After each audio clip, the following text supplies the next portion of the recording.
Había una vez un hombre llamado Martín, un alma errante perdida en las sombras de su propia mente. Martín había luchado contra la tormenta de sus pensamientos durante años, hasta que finalmente se encontró ingresado en un hospital psiquiátrico imponente y laberíntico. El edificio era una estructura monumental con pasillos interminables y puertas que parecían llevar a destinos desconocidos. Martín, desorientado y confundido, deambulaba por los pasillos sin rumbo fijo, tratando desesperadamente de encontrar la salida. Sin embargo, cada puerta que abría revelaba solo más corredores y habitaciones vacías. Con el tiempo, Martín se dio cuenta de que estaba atrapado en un laberinto de su propia creación. Las paredes del hospital parecían estirarse y moverse a su alrededor, como si la realidad misma estuviera distorsionada por su mente atormentada. Las voces de otros pacientes se mezclaban con los ecos de sus propios pensamientos, creando una sinfonía caótica que resonaba en cada rincón del vasto edificio.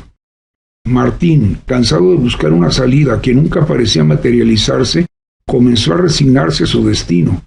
Se movía entre las habitaciones y los pasillos con una mirada perdida en sus ojos, como si hubiera renunciado a la esperanza de encontrar la salida.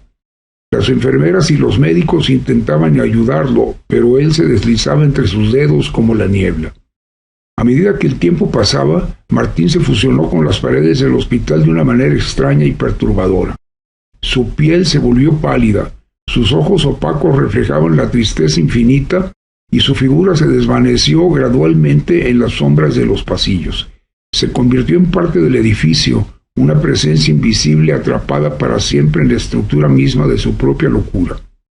Los demás pacientes, al ver a Martín en su estado transformado, susurraban historias sobre el hombre que se perdió en las paredes del hospital. Decían que su espíritu vagaba eternamente por los pasillos, atrapado en una realidad distorsionada de su propia creación.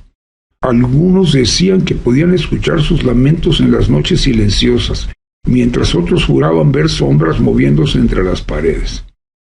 El hospital psiquiátrico se convirtió en un lugar envuelto en un misterio oscuro, donde los pacientes temían perderse en los pasillos y convertirse en una parte más de las paredes que los aprisionaban.